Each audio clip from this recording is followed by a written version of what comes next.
সে 100% তার স্পিডে থাকে। সিলেট উসমানীনগরে প্রায় 9টি তাজা প্রাণ জড়ে গেছে।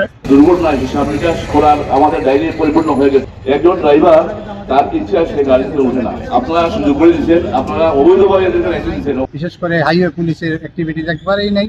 গাড়ি চালাবো নিয়মে পালিয়ে ফিরবো। দাঁড়িয়ে থাকার কারণ হচ্ছে কি আমরা স্বাভাবিক মৃত্যু চাই, আমরা অস্বাভাবিক মৃত্যু চাই না। আপনারা দেখছেন যে সিলেটের মহাসড়ক প্লাস বিভিন্ন জায়গায় কিন্তু সড়ক দুর্ঘটনা বৃদ্ধি পাচ্ছে এবং হতাহতের সংখ্যা বাড়ছে। আমরা এই দুর্ঘটনা হিসাব নিকাশ করার আমাদের ডায়েরি পরিপূর্ণ হয়ে গেছে, আর জায়গা নেই। একটি দুর্ঘটনা একটি পরিবারের জন্য কান্নার কারণ হয়ে দাঁড়ায়। আমরা এই দুর্ঘটনা থেকে পরিত্রাণ চাই। গতদিন দেখছেন যে সিলেট উসমানীনগরে প্রায় 9টি তাজা প্রাণ জড়ে গেছে। সেখানে আমরা দেখছি যে গাড়িতে ফিটনেস ছিল না, ফিটনেসবিহীন গাড়ি রোডে উঠছে, বিভিন্ন কারণে ওই লাগি দুর্ঘটনা ঘটে। অগুমা ছিল, বুড়ের মধ্যে গাড়ি নিয়ে যাচ্ছে। এখানে যে 9টি তাজা প্রাণ চলে গেছে, এরপরে প্রতিদিন দুর্ঘটনা ঘটেই চলছে। প্রথমে হলো আমি নিজে সচেতন হইতে হইব, আমি রাস্তার ডাইন দিক দিয়ে হাঁটতে হইব, ফুটপাথ দিয়ে হাঁটতে হইব, এবং আমরা সাধারণ জনগণের কাছে আহ্বান জানাই, যখন আমরা নিজে যখন আমি রাস্তা দিয়ে হাঁটবো আমি পথচারী সচেতন থাকবো, এবং যখন আমি পরিবহন ব্যবহার করবো, আমি যখন যাত্রী হইব তখন যাত্রীর দায়িত্ব কিন্তু ঘুমানি নেয় গাড়ি দুটিয়া। ডান বাম খেয়াল করা, ড্রাইভারে অনুসরণ করা, ড্রাইভারে ওভারটেকিং করেননি, হাই স্পিড দেননি, এগুলারে মনিটরিং করা। আমরা যদি 3টি বিষয়ে গুরুত্ব দিতে পারি, প্রথম যে বিষয়টি হচ্ছে আমরা ওভার স্পিড, আমাদের যারা ড্রাইভার বৃন্দ রয়েছেন তারা যদি ওভার স্পিড, ওভারটেকিং এবং ওভারলোড এই 3টি বিষয়ে যদি আমরা সচেতন হতে পারি, আমার মনে হয় আমরা অনেকাংশেই সড়ককে দুর্ঘটনামুক্ত করতে পারবো। একজন ড্রাইভার তার ইচ্ছা সে গাড়িতে ওঠে না, আপনারা সুযোগ করে দিচ্ছেন, আপনারা অবৈধভাবে দিচ্ছেন, অযোগ্যভাবে লাইসেন্স দিচ্ছেন, এটা গাড়ি চালাচ্ছে, দুর্ঘটনা করছে।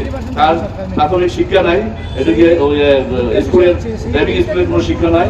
দ্বিতীয়ত আমাদের গাড়ি পুলিশেরও গাফলাতি, অনেক গাফলাতির কারণে হয়, অ্যাক্সিডেন্ট হয়। তার জন্য শুধু ড্রাইভার দায়ী নয়, আমাদের প্রশাসন দায়ী। বিশেষ করে হাইওয়ে পুলিশের অ্যাক্টিভিটিস একবারেই নেই। এই আইনের পরিপূর্ণ কার্যকর ব্যবস্থা আমরা চাচ্ছি। স্টেক হোল্ডাররা তারা তো করছেনই, সরকারকে কিন্তু আরও মানে কাজ করতে হবে এবং চালকদের প্রশিক্ষণের ব্যবস্থা।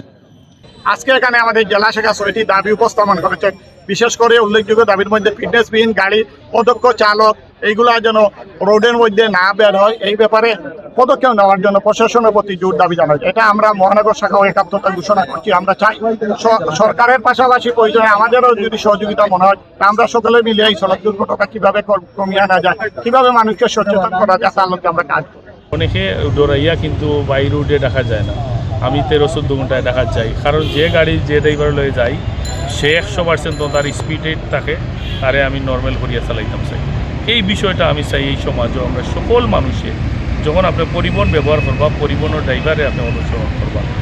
এবং আজকে এই উদ্যোগ দিয়ে আমরা আমাদের প্রশাসনের কাছে আমরা মেসেজ দিচ্ছি যে দ্রুত প্রয়োজনীয় ব্যবস্থা গ্রহণ করার জন্য, যাতে ফিটনেসবিহীন গাড়ি, অদক্ষ চালক এবং দুর্ঘটনা কিভাবে কমিয়ে আনা যায় তার প্রয়োজনীয় ব্যবস্থা গ্রহণ করার জন্য আমি অভিভাবকগুলোর আহ্বান জানাই, আপনারা অনেকে পয়সার দাম তো আছে, আপনারা আবেগে আবির্ভূত না হই, আপনার মোটরসাইকেল আপনার সন্তানের হাতে তুলিয়ে দিবেন।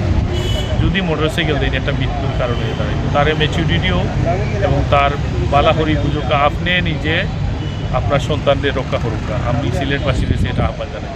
আমরা সিলেটের মানুষের একটাই জিনিস, সবচেয়ে বড় জিনিসটা হলো দাবি, আমরা প্রশাসনে যদি তার ট্রাফিক বিভাগ, জেলা প্রশাসক বিভাগ তাদের নিজ যে দায়িত্ব আছে সেই দায়িত্ব যদি পালন করে, তাহলে আমরা অনেকগুলা কিন্তু দুর্ঘটনায় বাঁচতে পারবো।